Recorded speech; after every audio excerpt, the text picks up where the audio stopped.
plateforme Les Actrices accompagner toutes les transformations sociales, économiques et culturelles. C'est ce que ça veut dire, actrice, les 4J, jigéen, jóg, jàppale, jigéen. ma koy woowee sama plateforme de cœur bépp jigéen bu taxaw ci département bi doon leader, am leadership, am mbooloo, am Pastef, am taxawaay, am ràññee, am patriotisme, bëgg président de la République son excellence Macky Sall, am nga sa place ci plateforme bii nga xam ni ñu ngi ko créé le 28 février 2020 mu commencé fonctionner depuis l'entrée de cette pandémie sur le territoire national muy le 2 mars 2020 ñëpp ñu ngi ci biir plateforme bi ngeen ñëw seen taxawaay bu rafet seen ñëw bu taaru bi weex tàll la ànd ak Serigne Babacar Sy borom mois de mars wuy ci seen nawle wuy ci seen xarit wuy ci seen soppe wuy ci seen am di jàmm wuy ci ki leen bëgg wuy ci ki ngeen bëgg wuy ci Tivaouane wuy ci Mayel Diagne Sy Mbengue wuy ci Abdou Ndéné Sall wuy ci seen bopp parce que lu fi waaye def sa bopp moo ko defal. J'ai comme habitude de dire à plusieurs reprises, sinon plusieurs fois par jour, que seul le travail paye. Kooku nag dama ko wax parce que c'est pas moi qui le dis pour la première fois. Cheikh Ibra Fall Lamp Babul Mouridina moo ko def devise. Cheikh Ibra Fall nee na day bàyyi ba yàlla fay wax bàyyi jëf loolu la bu sa wax jëf rek a tax ngeen di jigéen ñuy jëf bala may nuyu kenn yéen laay njëkk a nuyu jullit di wax asalaamaaleykum wa rahmatullahi wa barakatu. maa ngi leen di nuyoo xol di am mbégte macha allah allahumma la adurru yàlla bu ñu suñu cat gaañ yàlla bu ñu suñu làmmiñ gaañ ci bis bi ni mu tëddee mais ci ñi ma ci fekk si ak yéene ak taxawaay ak jàppale ma pour mu am réussite totale ki ci nekk ci sama ndeyjoor muy le premier magistrat de la commune de Tivaouane, l'administrateur civil, préfet de Fatick, wax nañ ko, directeur de cabinet de Aïda Mbodj en tant que ministre de la femme, directeur de l'IPRES, machallah, directeur de la CNHLM et maire de Tivaouane, doomu Tivaouane. Mu ñëw avec la manière taxaw ci bis bi def kem kàttanam pour bu rafet jàpp ci ba mu taaroo nii donc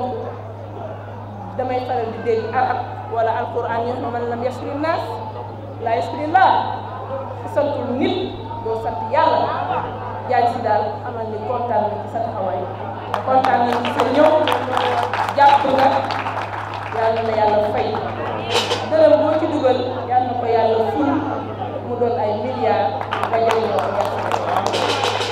jigéen jóg jàppale jigéen ñu ngi lay gërëm ñu ngi lay sant ñu ngi lay ñaan. ki ci sama gauche nag tout le monde sait que le cœur est du côté gauche ku ne xam na sama diggante moom kon dégg kon dégg nee bu ma ko dagee may ma million saa yu ma dagee may di Abdou Ndéné Sall Abdou Ndéné day sama goro ndax mbàbb mi muy denc Ibrahima Gueye mi ko jur maa mooma bokk benn maam mais loolu doxalu ko dafa doxu mbokk parce que surtout Massamba Sall la rek mu am kóllëre bu doxoon diggante maam ak Baye Tourdi yi am beneen kóllëre bu dox diggante papaam Farba Sall ak taaw maam Tourdi yi mu ñëw ànd ak man ànd bu rafet ngir yàlla jàppale président Macky Sall ci li mu gën a bëgg mooy defar réew ci Daalu Ngaay jox ko monsieur Cheikh Sy mais mu jël ay jeunes formé leen à faire fabriquer des sacs à fabriquer des chaussures ca Ngaay muy développer artisanat ñuy dox di dox ñuy dox di dox ba ñu jël décision ci conseil départemental pour capaciter les femmes les former mais leur donner des financements mu créer benn outil bu ñu wax sunu gox jëlal ma ci financement yi di ko doxal ñii ngi fay ñii ngi lebaat ba actuellement on prévoit de mettre encore 45 millions. Dites-moi pourquoi cette fois-ci, c'est pour financer la formation des jeunes et le financement des jeunes dans le département. Mon cher, je te remercie pour ton leadership, je te remercie pour tes compétences et je te remercie. Donc, di gërëm aussi tey bisu gërëmaate rek la parce que da ngeen ma delloo njukkal man it ma delloowaat ko président de la République. kon boog nañ ma may ma gërëm ñi ma bëgg a gërëm ndax nit kat du baadoo la su la nit defalee dara soo amee bis da nga ko koy wax gërëm ko sant di gërëm ab Aziz Ba le deuxième vice-président du conseil départemental de Tivaouane non moins premier adjoint de la mairie de Pire aux côtés de notre frère mon frère préféré Serigne Mou qui va pas tarder à nous rejoindre. Donc Abdou Aziz kontaan naa ci sa taxawaay saa yi ñu woote ci conseil département kenn du la fi jiitu nga bëgg département bi bëgg Tivaouane am yoon am mbokk xam ni man mi tey jii bu yàlla dogaloon nekkuma fi war ngaa mën a jël conseil départemental bi diriger ko parce que loolu tamit moo tax ñuy tokkalal ay nit donc su ko def di gërëm tabarakallah tous les responsables di duma noppi te gërëmuma le ministre Zahra Iyane Thiam qui ambitionne dans les tout prochains jours de fructifier ce fonds que l'on appelle le FES, Fonds pour l'économie sociale et solidaire, qui a été à la base de 30 millions, où nous allons mettre encore 45 millions. Zahra Iyane Thiam, que nous avons été voir plusieurs fois avec El Hadj Malick Diop, va mettre 100 millions pour les femmes du département de Tivaouane et dans les prochains jours nous allons signer la convention. di gërëm ñëpp su ma limee damay juum Xaaye Gueye monsieur le maire et son équipe képp ku fi toog Papa Ndiaye juste pour ses mandats mais daf ko def à l'horizon 2035 parce que il veut travailler pour les générations futures ñun nag notre seul devoir c'est d'accompagner Macky Sall su nee ñuul na ñu ne ñuul na su nee weex na ñu ne weex na su nee ñuul na weex na ñu ne ñuul na weex na su nee wii ñu ne wii su nee non ñu ne non su nee wii ni non ñu ne wii ni ñun daal na bëgg rek na bëgg rek donc yéen ñi ñuy ànd ak ñun di ñu jàppale ci loolu amuñu seen fay jigéen ñi nag laa doon njëkk a gërëm teg ci ñi fi toog li ci des mooy toute personne bu ñuy accompagner ci suñu liggéey ku ne xam na ni conditions yi ñuy dund actuellement dans le monde entier dafa métti Sénégal dolli ci beneen jafe-jafe bu mu dund temps yi ñëpp di ko ñaawlu waaye dama daan dégg sama yaay yàlla na yàlla yërëm côté yéexe ñu nee na bukki bu ragalee yuuxu du yàpp bëy alpulaar ni mi suusaa moo laaba taar nit fit mooy doon njiit day am fit ñun ñàkkuñu fit parce que Sénégal moo ñu ñor réew mu président Senghor jiite ba dem Senghor était un diplomate hors pair Abdou Diouf l'énarque ñëw jiite ko ba dem Ablaye Wade ñëw jiite ko ba dem Macky Sall le plus jeune de sa génération mais aussi le plus compétent ñëw di ko jiite il a rectifié le Sénégal ku ne xam na li mu def ci Sénégal du ma fi nekk di ko lim parce que am nañu fi jaar lim ku mel noonu bu ñëwee di liggéey xoolal ba sa xol seet bu su ñëwee fii di liggéey di def ay résultats palpables ñu ànd ak moom ça ne peut qu'être notre fierté mais devant cette fierté on ne va pas accepter qu'on détruise ce pays on va se mettre à travers de ces xaw ma nu ma leen di tudde sax de ces personnes qui n'ont aucune qualité aucune qualification sauf di suul bukki lu fi nit def lu baax ñu bëgg ko nan ko laal donc jigéen ñi maa ngi leen di lancer un appel li fi xew ces derniers temps il est de notre responsabilité d'être les avant-gardistes pour que bu mu bañ fee amati ñu continuer di construire suñu réew derrière le président Macky Sall parce que li ñu am buñ ko xeeb Sénégal musul am pétrole bi mu amee pétrole feeñagul amagul ci benn bout mais doon nañ rayonner à travers la culture ak suñu ay valeurs te ku xam Sénégal bu El Hadj Malick bu Khadimou Rassoul bu Lat Dior bu Hyacinthe Thiandoum bu Baye Niass bu Baye Laye bu Bou Kounta Ndiassane war ngaa xam ni fii du réewu caaxaan réewu valeur la te bi histoire bi ñëwee sol nañ seen tànk ba fay ay yàlla bu mu tàkkati waaye bu naree tàkkatee na ku ne tee sa doom ci sa kër bu kenn dem di ma yàqal sama réew parce que dis-moi quel pays tu as je te dirai quelle jeunesse tu seras ou bien dis-moi quelle jeunesse tu as je te dirai quel pays tu seras loolu laa amoon message di ko lancé di leen wax ni sama leitmotiv ak sama sacerdoce du ma ko changer je suis avec vous devant derrière à gauche à droite pourquoi pour que le leadership féminin dont on parle tant et où les Nations Unies ont pris comme thème cette année leadership féminin face au Covid-19 loolu la jël ñu sauvegarder ko pour que dans les prochaines joutes électorales locales on ait au moins 6 femmes maires dans le département. C'est ça mon défi que je veux porter parce que nag jigéen wane na li nu mën ndax la présidente du conseil départemental qui est avec vous a été élue. La prochaine fois je veux que dans les 18 communes on ait 6 maires, c'est le 1/3. ñu am 6 maires femmes. Je suis avec vous et on va y arriver. di leen sant di leen gërëm wa salaamaaleykum. Sœur Madame Seynabou Gaye Touré, présidente du conseil départemental, ànd ko ak ñi nga xam ne ñëpp lim naa leen léegi ci tubaab ma fiy seet tamit ay jigéen ci département bi seen naa fi waa Daaru Xuddoos ku mel ni ñoom Ndey Kumba seen naa fi waa Ngaay Mexe seen naa fi waa Poul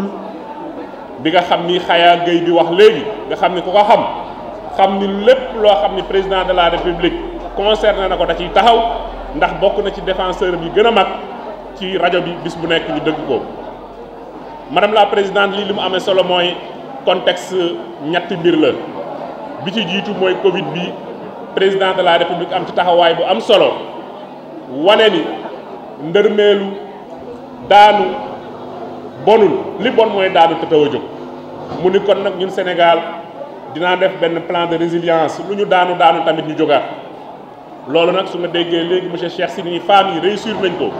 parce que am na loo xamante ni nii ànd nañ ko ak yow te Covid bi gàllankooru leen dañ ciy wax alhamdulilah bi ci des mooy dañ doon laam-laame peuple Sénégal digganteem ak président Macky Sall waaye la xew barki démb ca Matam xew ko ca Pikine xew démb ca Guédiawaye ak madame ne Fatoumata Tall tey jii mën nañu wax ni moo am Tivaouane jigéen ñi wax nañ ni lépp lu ñu taxawoon jàkkaarloo di ko jàppale président loolu tey jii lañ ci gën a taxaw kon loolu président bëgg ci Sénégal ñun ñi tamit madame la ministre mooy li ñu bëgg ci suñu commune ak suñu département lii ñu ànd ak yow tey ñi ngi ñaan mu nekk loo xamante ni nii day jëm kanam gën a dalal xelu président de la république ndax tant que mu ngi gis njabootam ñu àndandoo doon benn xelam dina dal mu mën a def yëf yi ak teyu bakkanam su ko jot gi maye woon waaye loolu dama la koy bàyyeel ñu lancé l'appel du 27 mars fii à Tivaouane toutes les forces vives du département ñu àndandoo nekk benn jàppale président ku wax Tivaouane wax les élus Aïssatou Bamba Sall mi ngi ni toog ku mel ni Astou Kane Sall si la bokk ku mel ni honorable député Yaya Diallo si la bokk ku mel ni honorable Fat Sène si la bokk ku mel ni honorable Gamou Fall si la bokk ndax ñun ñëpp bu ñu jógee li ñuy liggéey yëpp président lañ koy versel tey jii nag en tant que président du conseil départemental li ci war ñu bëgg ko ànd ak yow bàyyee nañ ko ak yow ñu wax naka lañ koy defee kon madame la présidente ñu ngi lay féliciter ci sa prix yi nga xamante ni remporté nañ ko ñu ciy dégg turu Tivaouane ndax ñun suñu sañoon turu Tivaouane lépp lu baax rek dinañ ko ci dégg mais nag nga may ma président nekk fi président di leen remercier mais jigéen ñi encore une fois ñi ngi leen di remercier di leen encourager di wax ni président tant que mi ngi leen di am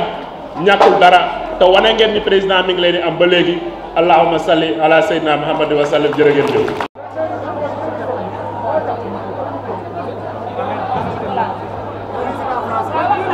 Voilà.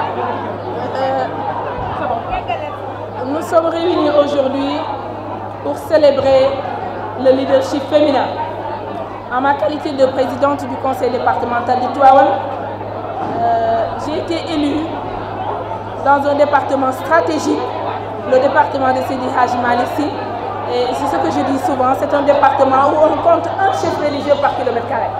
Nous avons Yassane, nous avons Pire, nous avons le Lekha, nous avons Darou Alpha, mais nous avons aussi la famille de Seydi Hadji Malick Sy. Et j'en profite pour dire vraiment, pour saluer le Khalif général des Tidjanes, Cheikh Mohamedou, Serigne Babacar Sy, Cheikh Mohamedou Mansour, dire toute la fierté et vraiment le bonheur que j'éprouve aujourd'hui devant ces milliers de femmes qui sont venues célébrer l'excellence féminine, mais aussi l'excellence du leadership local. Donc ces prix que j'ai eu à gagner à travers le pays par Enda Ecopop, le prix du meilleur leadership local, mais dans la catégorie assistance aux personnes vulnérables, le deuxième prix qui avait trait avec l'environnement et qui a été décerné au Maroc par le CGLUA, c'est-à-dire l'association qui regroupe tous les élus locaux d'Afrique, tous les territoires. Donc je me réjouis de célébrer ça avec les femmes qui composent la plateforme Les 4J, Jigéen Jóg Jàppale Jigéen, plateforme d'échange, de contact, de développement, qui fait la formation, l'entrepreneuriat, l'entrepreneurship et tout ce qui va dans le sens du développement féminin, à savoir le leadership féminin. Donc, le seul message que j'ai envie de lancer aujourd'hui, au-delà de ce qui vient de se passer, au-delà du caractère, en tout cas grave, de l'actualité, mais malgré tout, on s'en sort très bien. Le président de la République a fait tout ce qui est en son possible pour que les populations, aussi résilientes soient-ils, s'en sortent dans de bonnes conditions. Moi aussi, je ne peux qu'emboîter le pas à monsieur le président de la République, lancer un appel solennel à ces femmes, leur dire qu'il a fallu de peu pour que notre pays s'embrase. Dieu a fait qu'il en est autrement aujourd'hui. Et la prochaine fois, et je ne souhaite pas qu'on s'apprête à vivre de tels événements, que nous les femmes, qu'on prenne la mesure du problème, qu'on se dresse devant ces destructeurs que je ne nommerai pas parce qu'il n'y a aucune importance de les nommer. En tout cas, le seul devoir pour les femmes, c'est d'accompagner les politiques de développement, de protéger nos enfants, d'aller dans le sens de la construction du pays, qui est un immense chantier, mais malgré l'immensité de ce chantier, le président de la République est en train de poser des points importants pour que le pays soit émergent à l'horizon 2035. C'est tout ce que je devais dire et en profiter pour remercier tous les responsables du département de Tivaouane qui ont fait le déplacement, notamment le maire de la commune, le premier magistrat Mohamed Diantibeng, qui a participé pour que cette fête soit une réussite. À mes côtés, Abdoulaye Sall et tous les autres que je ne vais pas citer. Je vous remercie de votre aimable attention.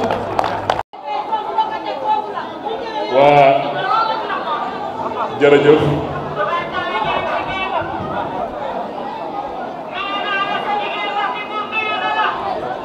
Madame la présidente du conseil départemental de Tivaouane, Madame le ministre et chère sœur Seynabou Gaye Touré, Madame Seynabou Ndiéguène, notre sœur et responsable de l'APR dans la commune et la région de Thiès, présidente également du conseil de surveillance du petit train de banlieue. Madame Aïdara, chargée de mission à la présidence de la République, honorable Aïssatou Bambar Sall, ma très chère tante, Monsieur le maire El Hadji Malick Diop, Mesdames et Messieurs, Madame la Présidente, je ne peux m'empêcher d'exprimer tout le bonheur et tout le plaisir qui m'habite aujourd'hui à venir répondre à votre invitation à l'occasion de la célébration pour votre personne que les femmes du département ont bien voulu organiser pour vous. Rien que pour cela, nous vous disons bravo, nous vous félicitons. Je suis venu accompagné de tout mon cabinet. Le premier adjoint Massamba Diagne, M. Safo Ndiaye, Ali Bey, tous mes amis, Marguerite Diop, Momar Dia, Habib Diop, Baba Fall, j'en passe, mais aussi et surtout, parce que Madame la Présidente, aujourd'hui c'est surtout une affaire de femmes, avec mes braves dames du bassin Ngor Teranga venues nous accompagner. Je suis heureux par ce fait, mais je suis surtout heureux par le triple contexte dans lequel se tient cette célébration. Madame la Présidente, nous tous, nous avons vécu ensemble les affres de cette vilaine pandémie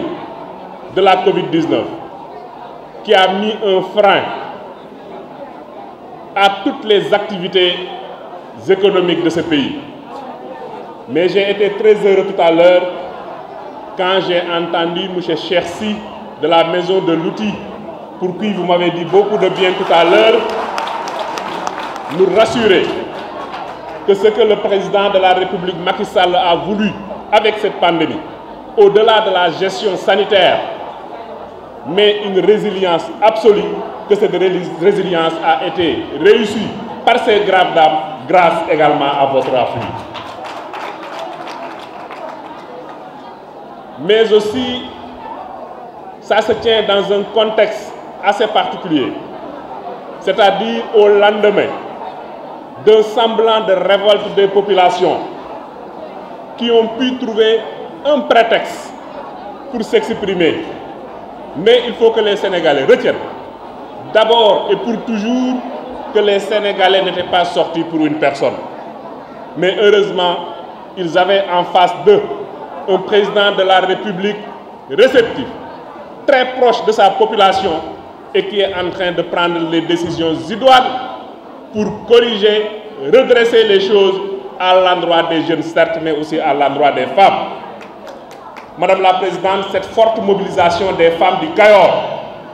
aujourd'hui, dénote une démonstration que le président Macky Sall a encore, et pour longtemps encore, toute la population derrière lui. Et c'est important que ceci lui soit démontré par des manifestations de ce genre. Aujourd'hui, tout le département, tout le Cayor s'est dressé, on a l'habitude de dire comme un seul homme, mais aujourd'hui comme une seule femme, pour vous rendre cet hommage mérité pour ces différentes distinctions d'afficité, mais aussi et surtout pour le leadership local. Le prix leadership local est un prix important et nous vous félicitons d'avoir 2 ans de suite remporté ce prix au niveau du Sénégal. Si vous n'êtes pas prêt, vous partez. Moi je termine. Il ne faut pas me perturber. Donc nous vous félicitons pour cela et pour notre part, tout ce qui touche Tivaouane nous concerne. Et nous aimerions bien, à chaque fois qu'il y a de belles choses, qu'on puisse également entendre le nom de Tivaouane. Vous l'avez fait, vous l'avez réussi. Nous vous disons merci, Madame la Présidente, nous vous disons félicitations. Kon ci tënk rek tey jii damay wax sama mbégte